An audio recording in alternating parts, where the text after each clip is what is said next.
The team leader was down at T plus 87 seconds. The radio jammer hit 6 seconds after that. Petty Officer Second Class Damian Reyes was pressed behind a concrete pillar at the northeast corner of the intersection, blood from a graze wound on his right arm soaking into the sleeve of his kit, unable to move. 3 firing positions still active. Rooftop north, elevated angle east, second floor window, south. He could see Master Chief Garrett Howell on the ground 10 meters away, left shoulder, conscious but not rising. He had been running the math since the first shot. The math was not working. He had known the woman for 4 days. She was the logistics officer. The clipboard, Howell called her, and that was what she was to every man on that team. A name on an accountability sheet, a presence in the back of the briefing room, a GS-12 who tracked serial numbers and had no role in anything that happened downrange. She was not in the movement plan. She was not a factor. He watched her come out of the rear vehicle in a crouch and cross to Howell's position in 8 steps over ground. He would have called exposed, moving with a steadiness that was not running and not walking, and was not the gait of someone who was afraid. She reached Howell. She checked the wound in 4 seconds. She swept the intersection in one pass, north to south, to east to west. She reached down and picked up the rifle Howell had dropped, checked the chamber, looked north, and stepped around the corner of the vehicle into a street where 4 armed men were waiting. He counted. 14 seconds. 4 suppressed shots. No return fire, no voices, nothing. He did not yet know those 4 shots were the first of 14 separate engagements across 4 city blocks in the next 22 minutes. He did not yet know what she was. Drop your city in the comments right now. Tell us. If you were Reyes, pinned behind that pillar with a wound and no radio, watching a woman you had been told was a logistics officer step alone into that street, would you have believed what came next? Subscribe. Because what she did in those 22 minutes is not a story you forget. And the reason she was capable of it goes back further than anyone on that team knew. To a program with no public record, a partner whose name was never released, and a document that should have been destroyed, but was not. Claire Maddox had been attached to SEAL Team 7 for 11 days when the ambush broke. She arrived at the forward operating base on a Tuesday with 2 bags and a hard case for her equipment, and she signed in at the operations desk with the efficient brevity of someone who has filled out the same forms in a dozen different locations and long ago stopped seeing them as paperwork and started seeing them as the threshold between the outside world and the actual work. The operations sergeant asked her purpose of visit. She said, logistics coordination and gear accountability. He pointed her to a folding table at the back of the briefing room. She said thank you and sat up there, and that was the last unnecessary word anyone heard her say for the next 11 days. She placed her tablet on the table, her notebook beside it, her 2 bags underneath it, and she sat down and began working. And if any man on that team expected the new attachment to introduce herself or take up any social space whatsoever, she gave him nothing to work with. She was assigned the rear left seat at every briefing without being told to take it. She found it on day 1 and kept it for 11 days. Howell ran the briefings at the front with a map table and a laser pointer and the kind of controlled authority that 12 combat deployments builds in a man over time. Authority that no longer needs to be performed because it has become structural. Something the room reorganizes itself around without being asked to. He did not introduce her to the team on the first day or the second or the third. The team found out who she was, the way men in that environment find out most things. Someone asked someone else, and the information moved sideways down the row. The clipboard, logistics, tracking gear. Not part of the op. Howell said all of this in briefings while she was seated 3 rows behind him.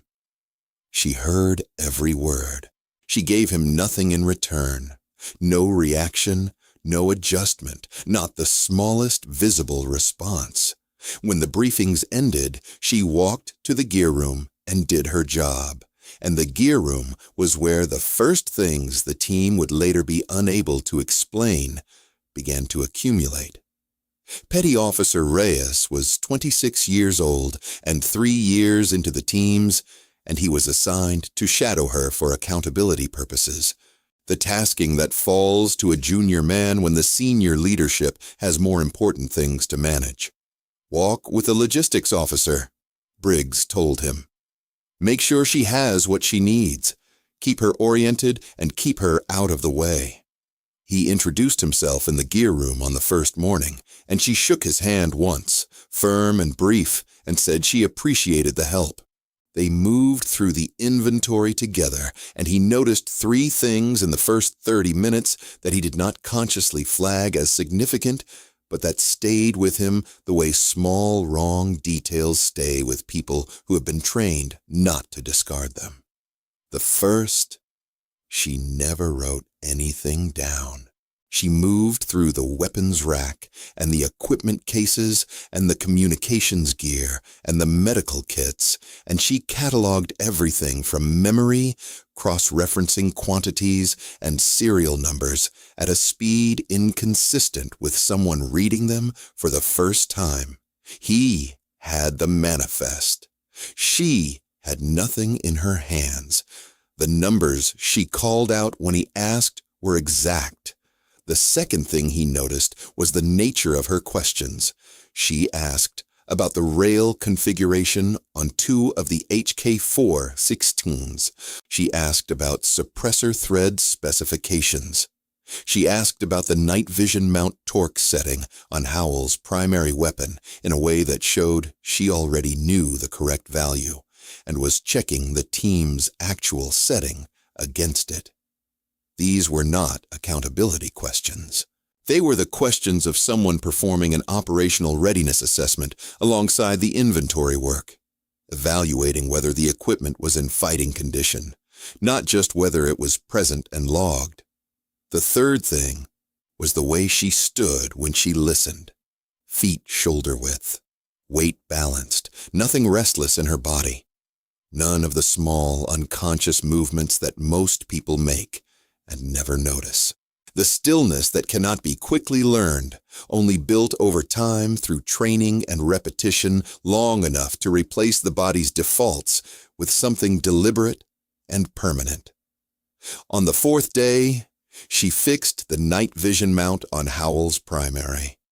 The mount had been cycling loose for 3 days, flagged twice in the maintenance log, and not yet resolved. She was in the gear room alone before breakfast. Reyes arrived early and found her at the weapons bench with a torque driver he had never seen before. A small precision tool not in the team's standard kit, not on any issued gear manifest. The kind of tool that a person carries when they know in advance they are going to need it. She was resetting the mount to factory specification. She finished in under a minute. The tool went back into a pouch on her kit that he had not previously noticed. She was logging the morning inventory by the time he crossed the room to the bench. She said nothing about the mount. He said nothing about the tool. He thought about it that night. He thought about it 3 days later.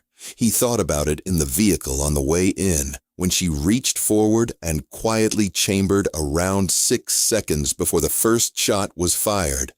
The operation was a direct action mission in the urban corridor north of the city.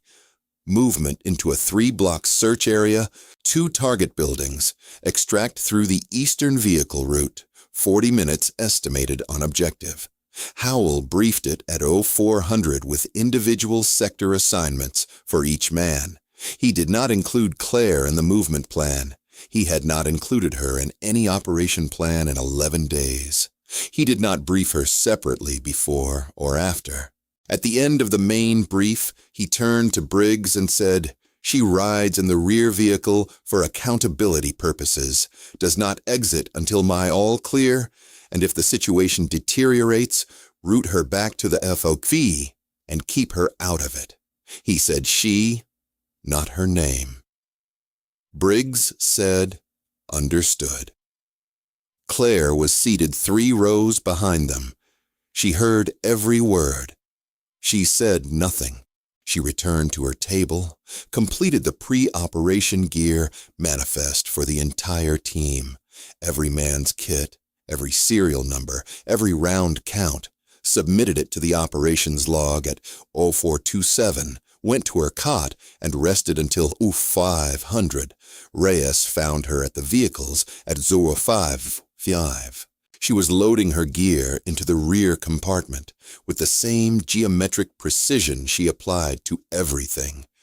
2 bags first, hard case last, arranged in a sequence he recognized, without being able to articulate why he recognized it, as the packing order of someone preparing for contingency rather than comfort. She had her own HK Führer 16 in the hard case, listed on her own gear manifest under Standard GS-12 Forward Environment Authorization, suppressor mounted, 3 loaded magazines, enough for a sustained engagement if one arose, everything properly documented in the system she herself maintained, because the logistics officer controls the manifest, and the manifest was hers, which meant she had authorized her own weapon, and no one had thought to question that authorization, because it was standard, and she was the clipboard. She loaded the case, and then adjusted 2 items of team gear that had shifted in the compartment during the previous transport run.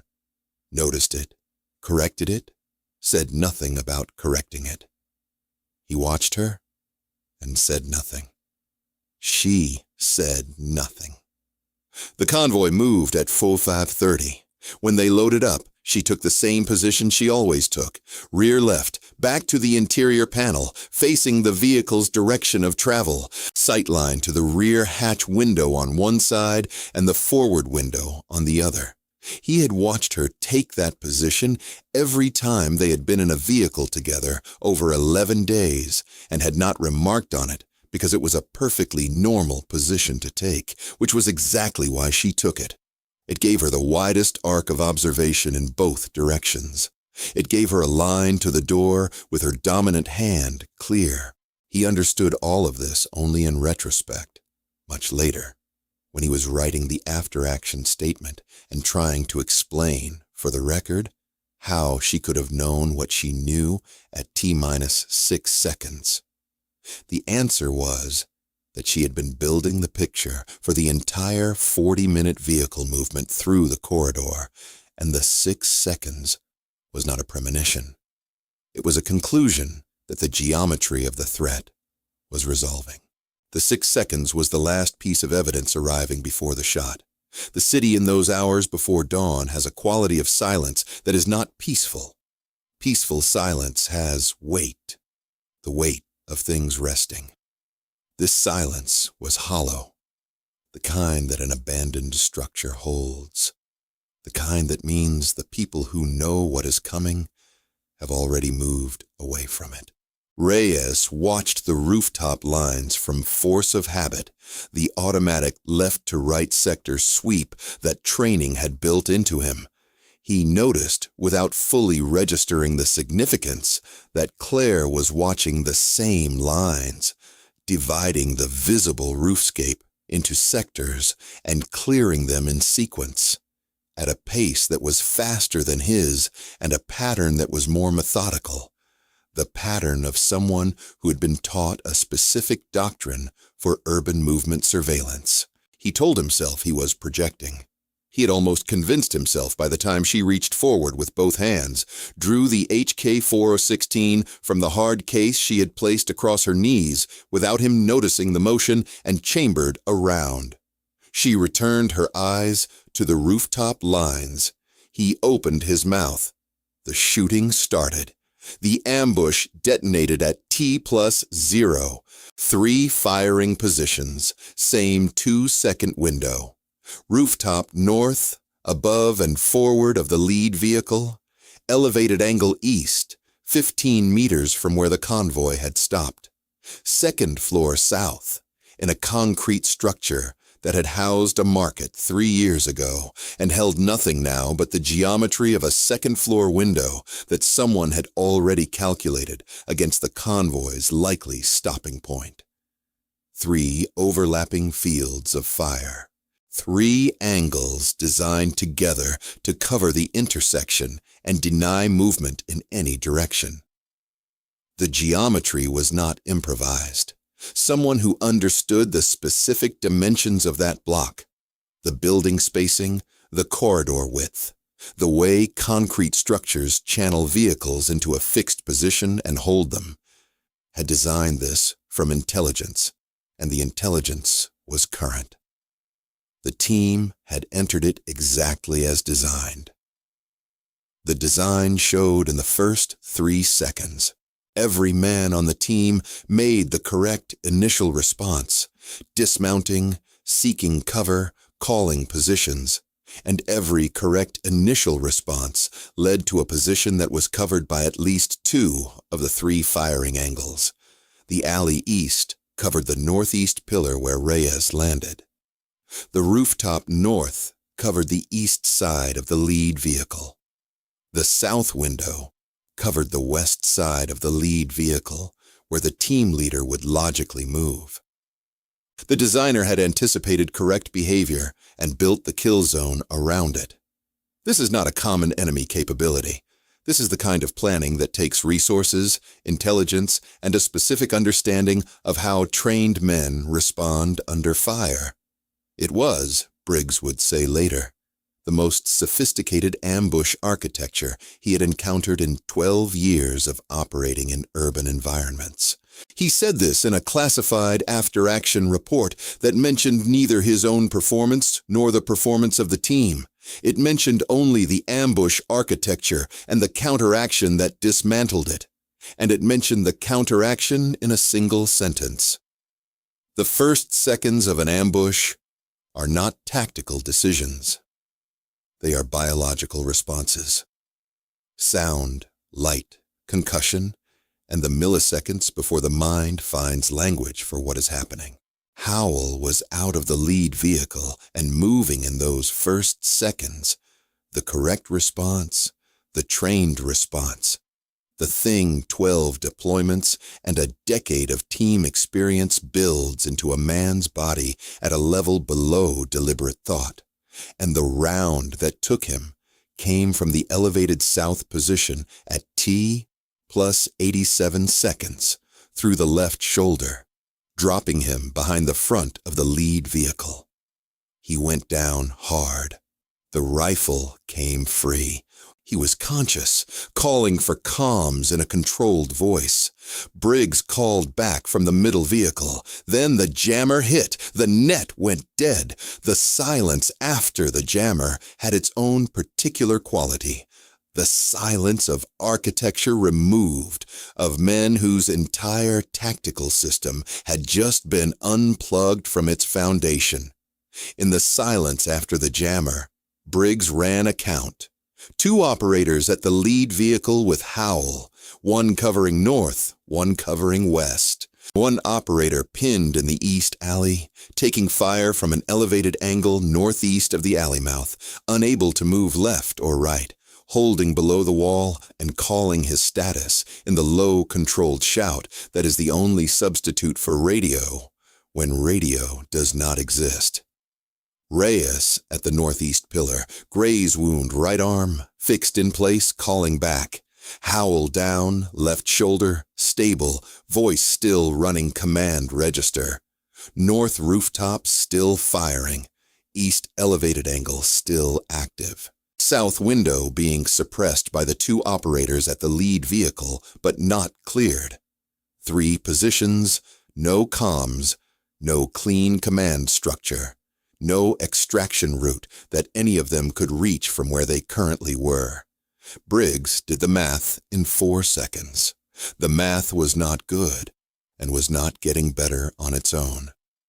He watched Claire move. She came out of the rear vehicle in a controlled crouch and crossed to Howell's position in 8 steps over ground that had no cover for the first 4 of them. Not running. Running draws fire. Running is noise. Running is the gait of someone who has not yet found the geometry of the situation and is trying to outrun it instead. She moved at the pace of someone who has read the geometry before leaving the vehicle and is moving on a map already built in her head. She reached Howell and pressed her palm to his shoulder wound and checked his airway and his color in 4 seconds with the directional efficiency of someone who knows exactly what she needs to assess and how long it takes. Then she swept the intersection. 1 pass, north to south to east to west. She reached down and picked up Howell's rifle, checked the chamber, looked north, stepped around the vehicle. Reyes heard 2 suppressed shots from the north. Then silence. Then 2 more. Slightly different angle.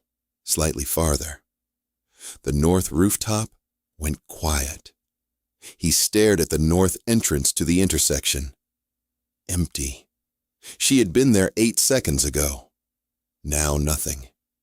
He heard the east angle still active. He heard the lead vehicle operators still working the south window. He called his position in Briggs's running count. He started his own count.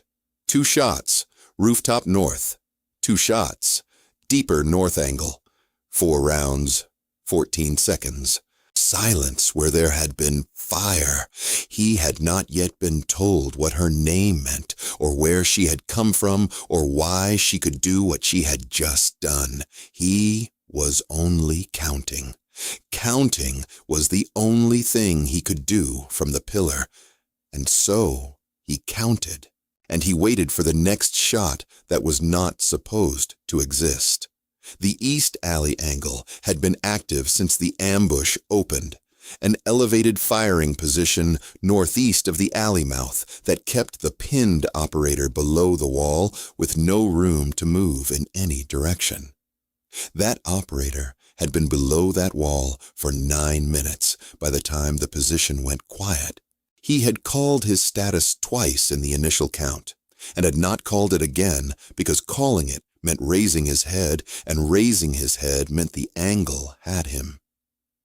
He held below the wall and waited and ran the math on how long he could hold before his options ran out. At T plus 9 minutes, the elevated angle went quiet.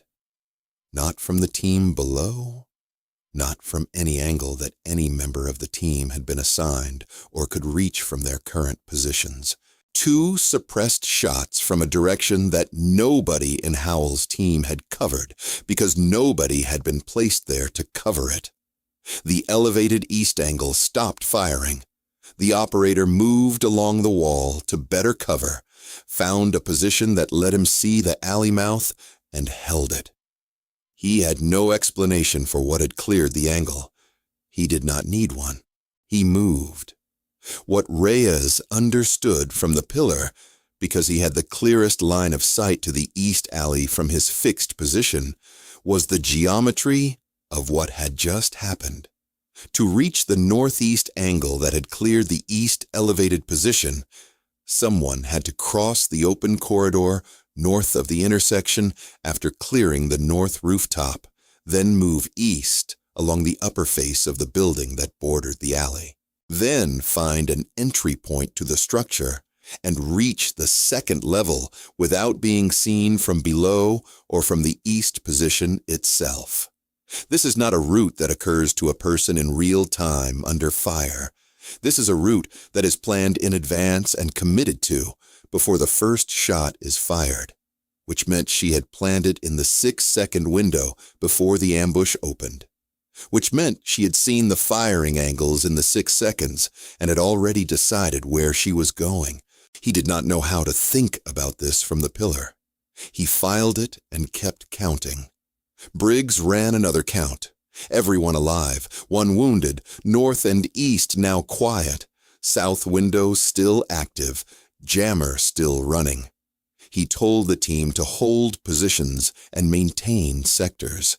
He was doing what a good commander does when the situation has outrun the plan, reducing the problem to its most immediate components and holding what can be held while the picture resolves.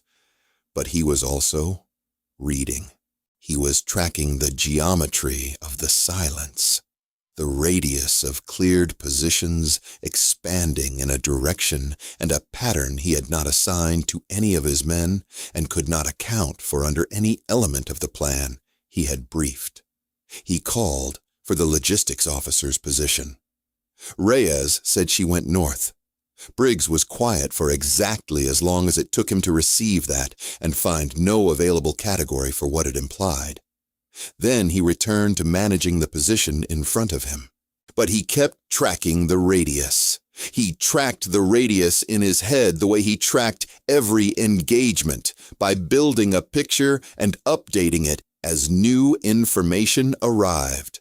North cleared, east cleared.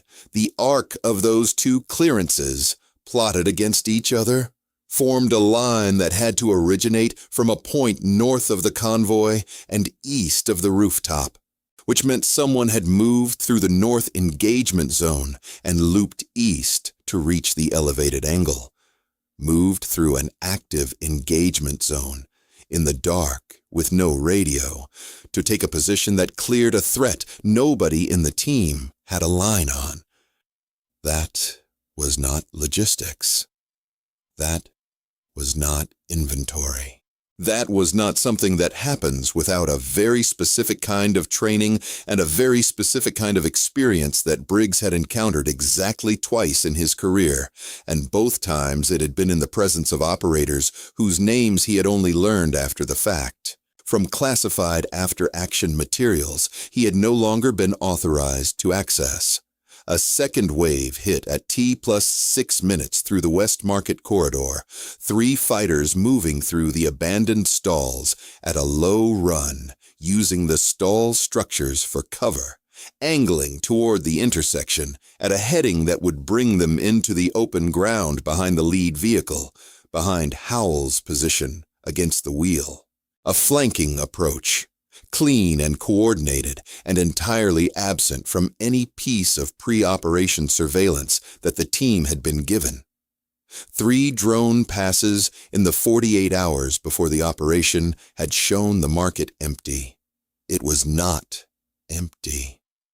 It had never been empty. The fighters had been placed there before the drone window and had waited. They were disciplined. They were patient. They were part of a plan. Briggs saw the movement at the edge of his peripheral vision, and he had no one to send. Every man was fixed. The jammer was still running.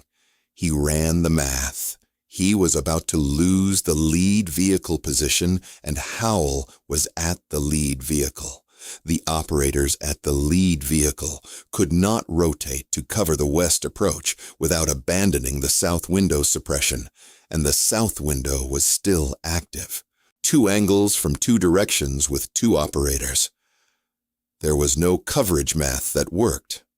Briggs understood this in under 2 seconds and arrived at a conclusion he was not willing to arrive at, which was that Howell's position was about to be exposed on a 3rd axis with no one to defend it, and that the best available response was to tell the 2 operators at the lead vehicle to abandon the south suppression and rotate west, which would mean the south window would go active again, which would mean, depending on how much of Howell's cover the lead vehicle provided from the south, the possibility of a second hit on Howell from the south while the west approach was being managed. There was no good option. He was 3 seconds from committing to the least bad one. From inside the market, before the 3 fighters reached the intersection entrance, 2 shots, then a third. Silence. The west corridor closed. Briggs stood at the middle vehicle for 4 seconds without speaking.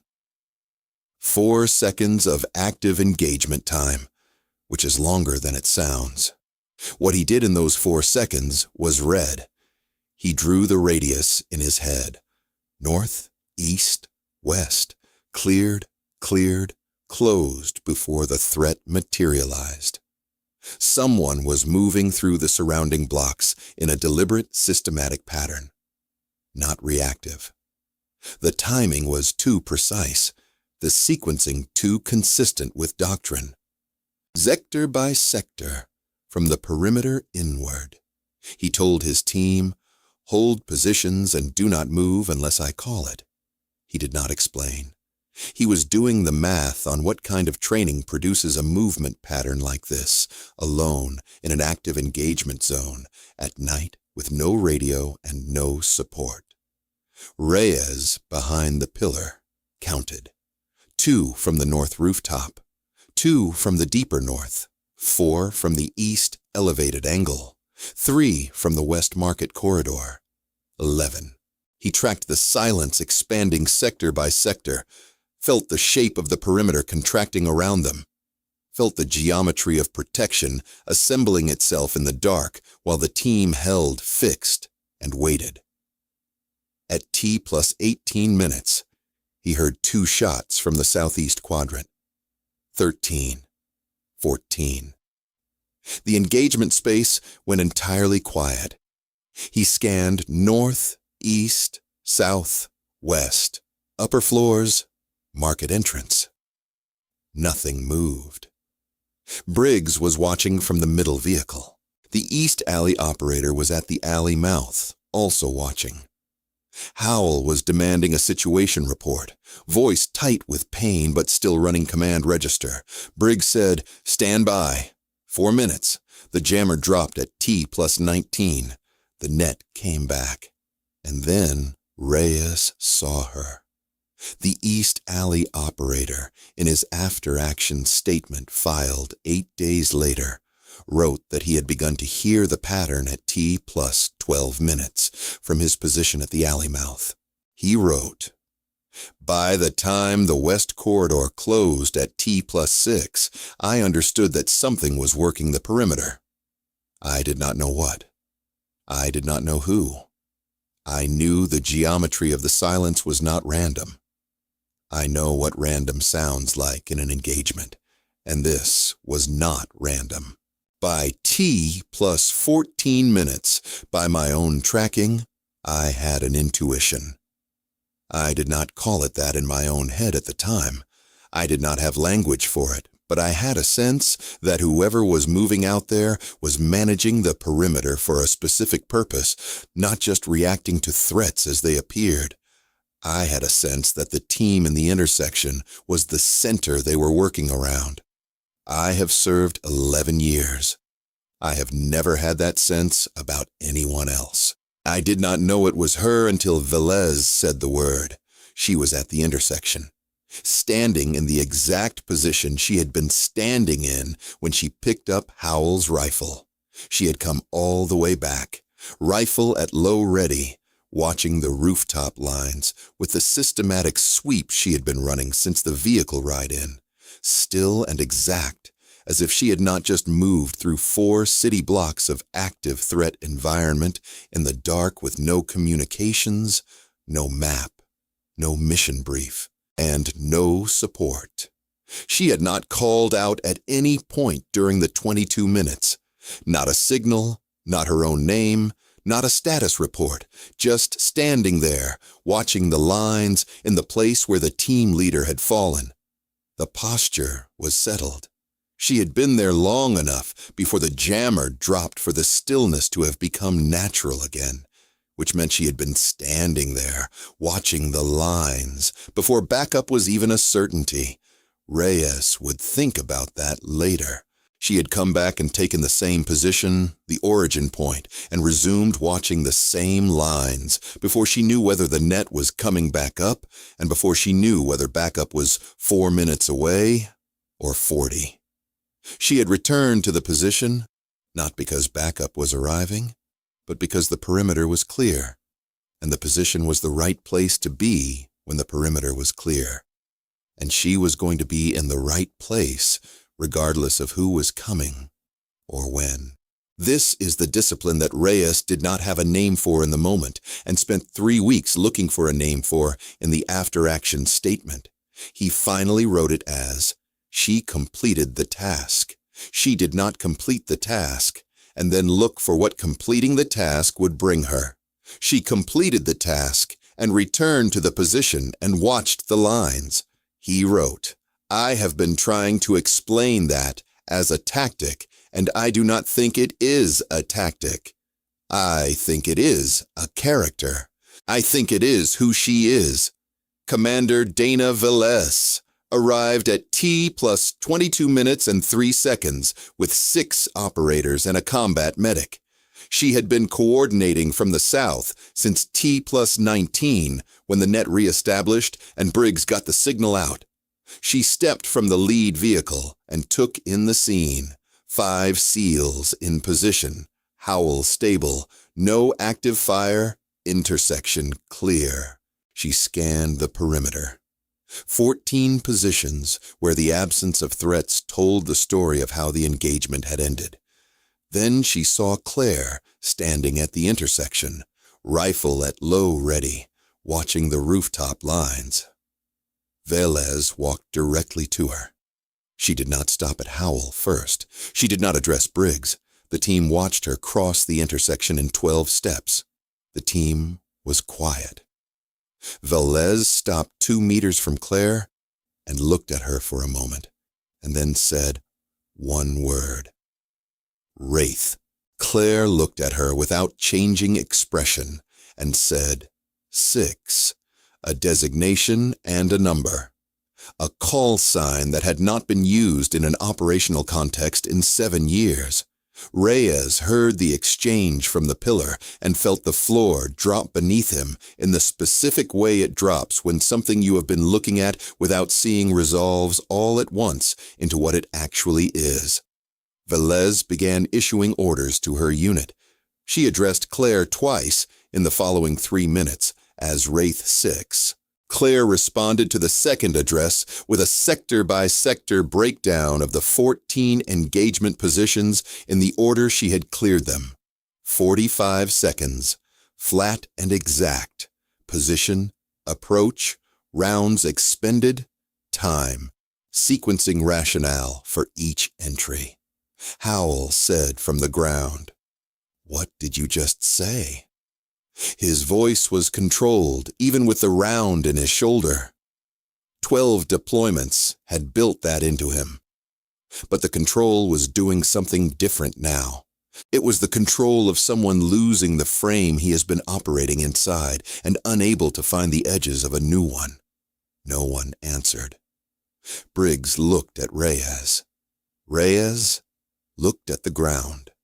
Carver, 6 years on the team, had never spoken to Claire in 11 days beyond the bare minimum coexistence requires. He was looking at her now, with an expression past surprise, the expression of the second phase, after the reflex, when the thing is too large for the reflex to contain. He looked at the 14 positions. He looked at Claire. He said nothing. The last fighter Claire engaged was at T plus 21 minutes and 47 seconds, 16 seconds before Velez turned the corner.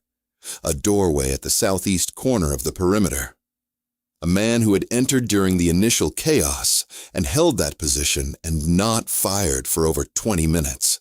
A static observer waiting for the consolidation phase, the moment after the shooting stops and the surviving team comes together and presents a fixed target.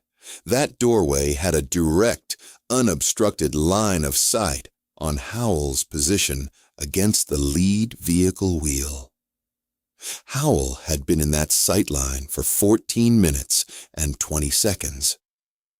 She had known about the doorway from her initial sweep of the intersection in the first 60 seconds. She had identified it as a static observation position, not a firing position, not a flanking approach, and had made the decision then to hold it for last. The sequencing doctrine is not complicated when you know it. Mobile threats first, because their geometry changes. Elevated firing positions, second, because they own the angles. Approach corridors. Third, because they feed the mobile threat. Static observer last, because a fixed point can be managed. She managed it across 22 minutes, holding it in peripheral awareness while clearing 11 other positions.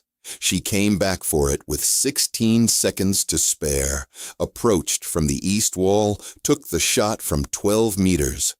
1 round. And then she was back at the intersection, watching the rooftop lines, 16 seconds before Velez arrived. There is a way to understand what those 16 seconds represent. The observer in that doorway had held his position for 14 minutes and 20 seconds with a direct line of sight on the most exposed fixed position target in the engagement zone. The team leader, down, unable to move, leaning against a vehicle wheel in the open. The observer had not fired because he was waiting for the consolidation moment. A static observer who fires too early reveals his position and invites counterfire before the consolidation has occurred. He was patient. He was disciplined. He was good at this. He had been in that doorway, weapon ready, for 14 minutes, waiting for the exact moment when the surviving team elements would come together and present a target he could not miss. And Claire had known he was there from the beginning. She had identified him in the first sweep, and she had let him wait in that doorway through the clearing of 11 other positions, keeping him in peripheral architecture, managing him as a fixed point for the entire 22 minutes. And she came back for him with 16 seconds to spare, not 15, not 30. 16. She had calculated the sequence backward from the likely backup arrival window, based on response protocols she would have known from 11 days of watching the team operate. And she had worked the perimeter at a pace that brought her back to the static observer with 16 seconds to spare before the consolidation moment arrived. That is not luck. That is not instinct. That is a quality of operational planning that does not occur to people who have not been trained to think in those terms, and it does not occur easily even to people who have. It is the kind of mind that plans backward from the outcome to the first action, holds the entire sequence simultaneously, and executes it alone in the dark without a single communication to anchor it. Velez reconstructed the clearance sequence for the assembled team. She stood at the center of the intersection and walked through it position by position. Mobile threats, elevated angles, approach corridors, static observer last. She explained the decision logic at each stage, the specific sequencing rationale for the southeast doorway, held in observation for 22 minutes while 11 other positions were cleared, resolved 16 seconds before consolidation because the observer would have acted the moment the team came together. When she finished that section, Carver stopped looking at the ground. The operator, who had been pinned in the east alley for 9 minutes, listened without speaking. Nobody asked any questions. 7 minutes to deliver. Then Velez was done, and the intersection held a silence with weight. Howell said from the front wheel that she should have held position and waited. He said it to the space in front of him, testing a line of reasoning he already suspects will not hold. Velez turned to him. She said she had no communications, no mission brief, no position in the plan because you removed her from it. She held a static observer in observation while sequentially clearing 11 mobile and elevated threats, maintained coverage across 5 approach vectors, and neutralized the angle that would have killed you, alone, in the dark, in 22 minutes, with no support of any kind. She paused. Then, you did not issue her a radio. You did not brief her on the route. You kept her entirely out of the plan, and she still drew a perimeter around this team and held it until I arrived. He looked at Claire. Claire was watching the rooftop lines. She did not look at him. Velez stepped to the far side of the intersection to make her call. The team held its positions. Reyes watched from the pillar and thought about 11 days. He thought about the folding table in the back of the briefing room, the serial numbers from memory, the torque tool in the unseen pouch, the 6 seconds before the first shot. He thought about what it takes to inhabit a role that erases you and hold it without signal or complaint for 11 days inside a team that has already decided what you are. He thought about the night vision mount, fixed on day 4 without a note in the maintenance record, without credit claimed or acknowledgement expected. He understood, for the first time with clarity, that the invisibility was not circumstantial. It was a practice, something she had built over years and inhabited as a fundamental orientation toward the world, and it had costs that he was only beginning to be able to measure. Carver walked across the intersection with the measured pace of a man who has made a decision and is carrying it through before the decision can soften. He stopped in front of Claire and said, "Ma'am." That was all. Claire looked at him for a moment with an expression not warm and not cold, but present, and she nodded once. He stepped back. 6 years on the team. 11 days of silence. 1 word. Reyes thought, that is the only word large enough to carry all of it without splitting at the seam. The Wraith program ran from 2013 to 2019 under a classified Department of Defense designation that has never appeared in any public accounting of intelligence or special operations activities. 12 operators, selected from Tier 1 and Ground Branch pools, reclassified into non-combatant support roles, and embedded inside conventional and special operations units across 3 active theaters as a strategic reserve that appeared on no order of battle and could not be seen. The program existed because there are specific and precisely defined situations in which the most effective asset in a room cannot be the one anyone knows is there.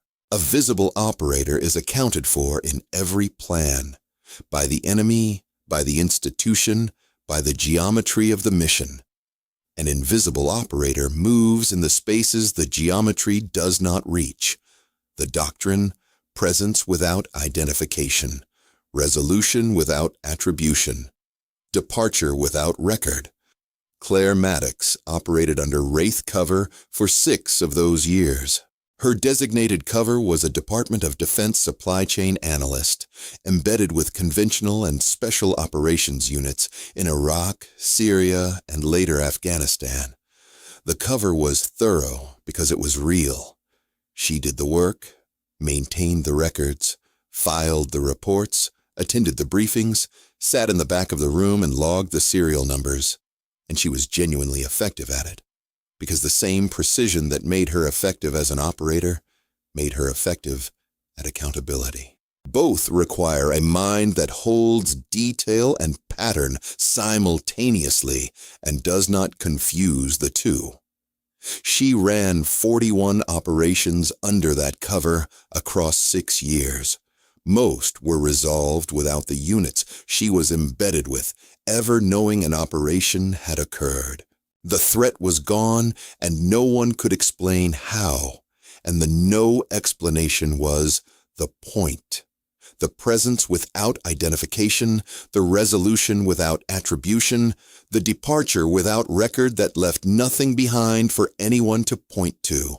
Her partner under the program was David Kwan. They had worked together across 2 programs before Wraith and then for 6 years inside it. 8 years total, long enough to develop the operational fluency that exists between 2 people who have been in danger together, often enough to stop treating it as danger and start treating it as the medium they work in. He was better than her at the close quarters work. She would say that without hesitation or false modesty, because she had worked beside him for 8 years and could see the difference between his calibration and hers. With the same clarity, she saw everything else. He had a quality of spatial awareness she had never observed in any other operator. He could read a building from the outside, the way a doctor reads a face, the structure giving him the interior's information through channels not visible from the approach. He had a stillness that was different from hers. Hers was built over years of deliberate practice. His seemed native, something that had always been part of the way he occupied space in the world. In 2018, in Fallujah, the cover broke. Not through an operational failure on their side, through a bureaucratic one. A procurement authorization, 3 years old, had not been destroyed as protocol required. It surfaced in a hostile intelligence sweep carrying a channel identifier traceable to a non-public program. And it carried 2 names. Their names. Kwan was killed in the first 12 hours after the exposure became active, in a location that had become unsafe without his knowing. It had become unsafe. Claire received the alert 40 minutes after he died. She was in a different sector. She ran the extraction alone and reached the consulate at 48 hours and reported the blown cover on the encrypted line and was told to hold in place while the program managed its exposure. She held for 6 days. Kwan's death was logged as a contractor incident. His name was not released.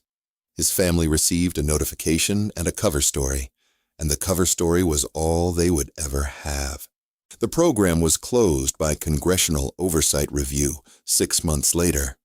Too much liability, too much eroding deniability. And the 12 operators were reclassified into support roles, and the program folded into the gap in the record that had been prepared for exactly this contingency. She asked for logistics, not assigned to it. Asked for it. There were other reclassification options, roles that remained operationally adjacent. She chose logistics because she wanted to stay near the architecture of what she understood. She wanted to watch how the teams moved and planned and briefed and loaded their vehicles and accounted for their people and their equipment. She wanted to remain in the presence of the work even if she could not perform the work. And beneath that, something the body knows before the mind has words for it. She had been invisible by design for 6 years, and the invisibility had protected everything it was supposed to protect.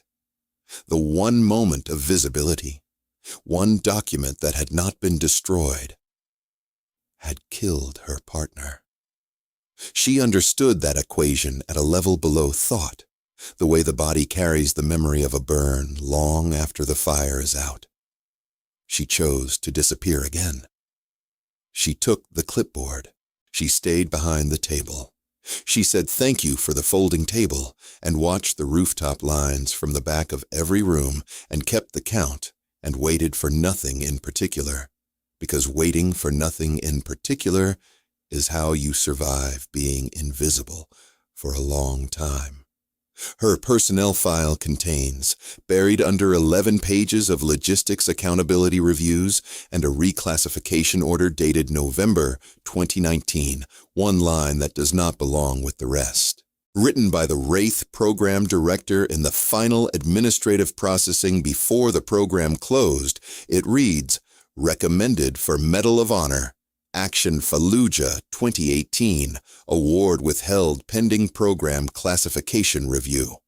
The line has been in the file for 7 years. The review has not concluded. The award has not been issued. What she did in those 48 hours in Fallujah after Quan was killed, alone under a blown cover before she reached the consulate, remains classified. Velez knows. The program director knows. A general in the Pentagon knows. 2 members of congressional oversight know, and neither of them can acknowledge knowing. No one else does, and Claire Maddox has not told anyone.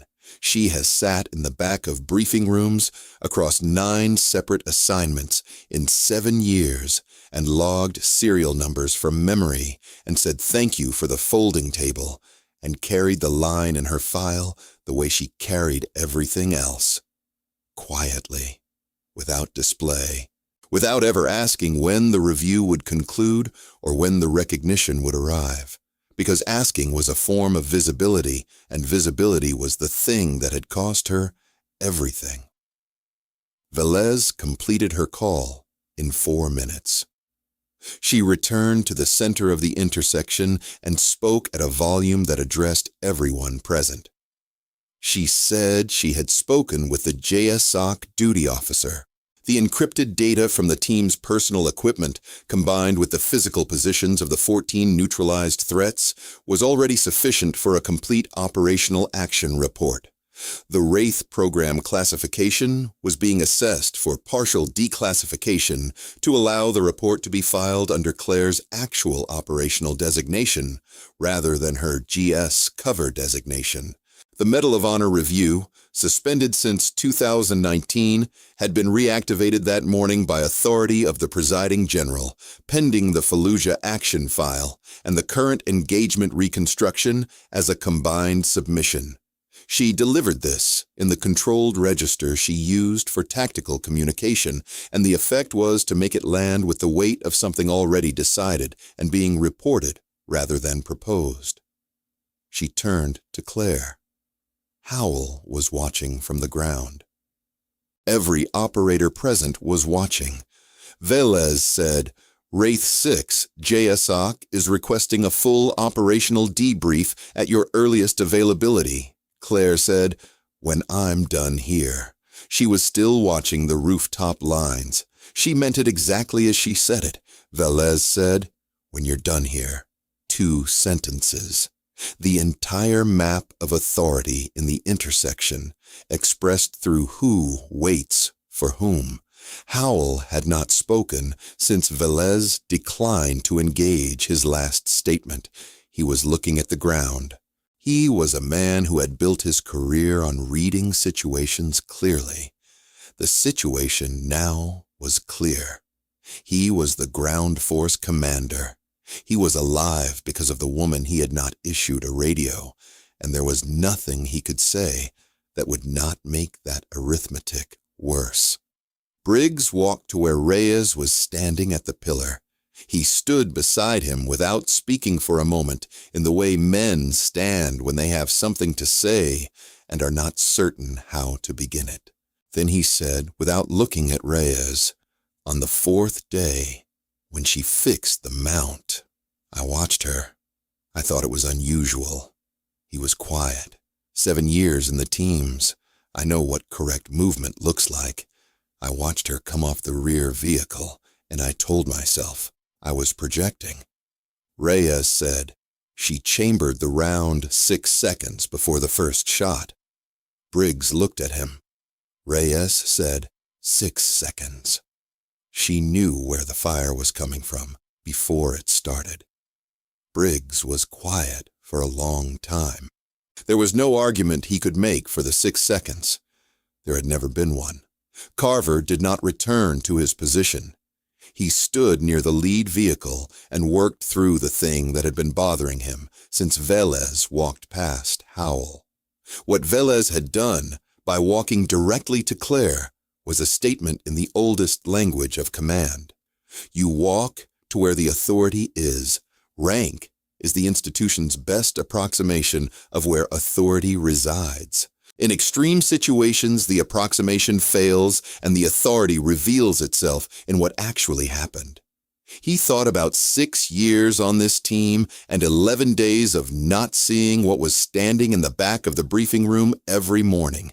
He thought about the word he had said to her and why and what it was trying to carry. He thought it was the only word he had. It was the smallest word he had and the only one that fit all of it without splitting.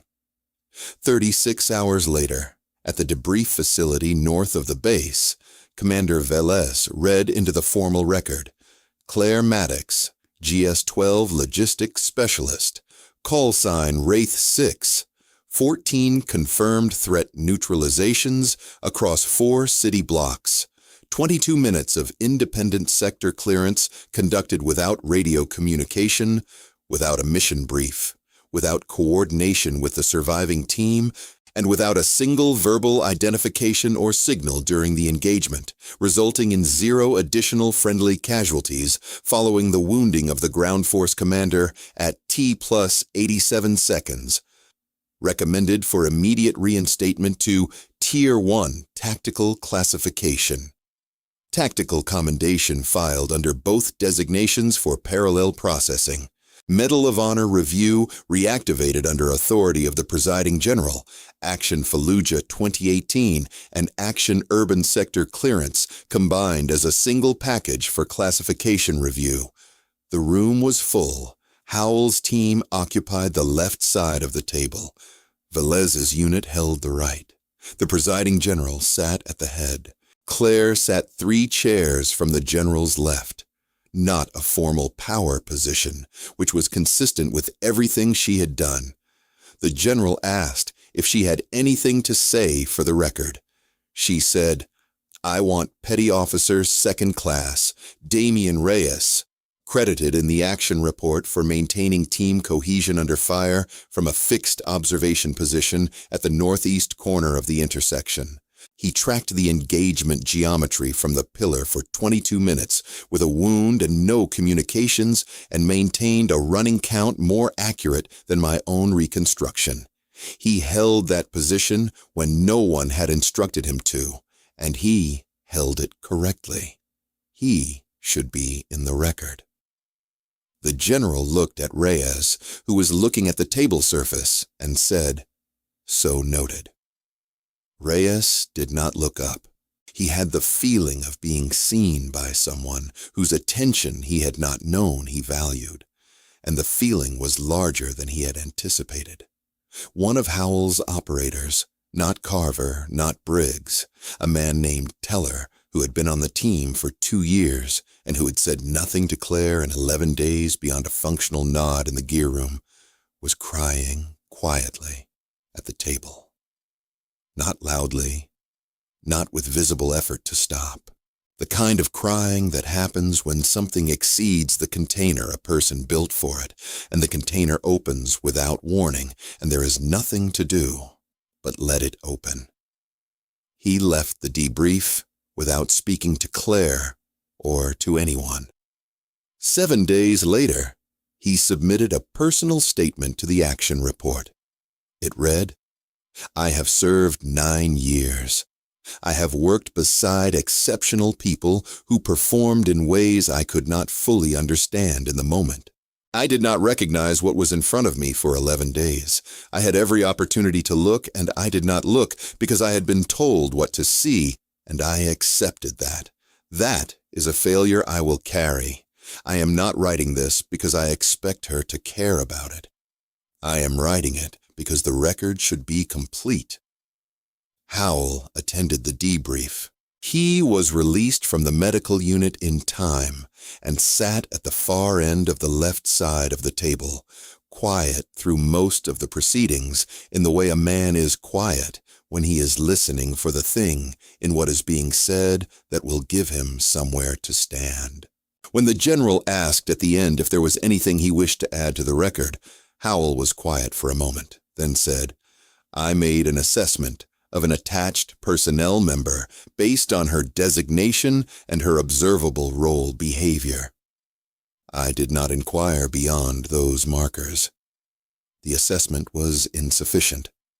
It was a preparation error, and it will not recur. He said it to the table. He did not look at Claire. Claire did not look at him. The general moved on. Petty Officer Reyes wrote his after-action statement 3 weeks later, alone in the team space at the forward operating base in the early morning before the rest of the building was moving. The tactical sections came easily.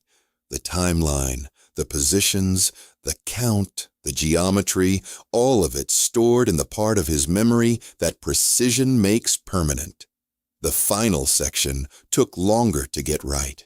He wrote it several times. He wanted it to be honest without being sentimental. And the two were in tension in a way that most after-action writing does not have to navigate. He wrote, "I have served alongside exceptional operators in 3 years of team service. I have never been in the presence of anything resembling what Claire Maddox did in those 22 minutes. The performance was complete, tactically, physically, cognitively, in a way I do not have a frame for. She said nothing during the engagement. Not a call, not a signal, not her own name. From T plus 1 minute and 14 seconds until Commander Velez arrived. I asked her afterward why. She said, because no one needed to know it was me. They just needed to be alive." He sat with that answer for a long time after he wrote it. He thought about David Kwan, whose name he had found in the file fragment, and looked up afterward and found almost nothing on. A gap in the record that was itself a record of something significant. He thought about 6 years of embedded cover in 3 active theaters and 41 operations resolved without attribution and a doctrine built around the idea that the work can happen without the worker being visible. He thought about what it costs a person to live inside that over years.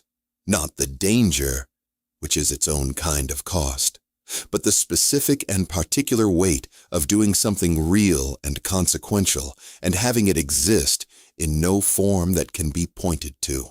The work and no story of the work. The result and no account of how it came to be. He thought about Kwan specifically, about what it means to do the most important work of your career in a mode that guarantees it will not be acknowledged. And to do it beside someone, and to lose that someone, and to have the loss logged as a contractor incident, and to then be reassigned to a folding table at the back of a briefing room and keep doing the same work with the same discipline and the same silence. He thought about how long that takes to choose. He thought about what it builds in a person over that many years of that particular practice.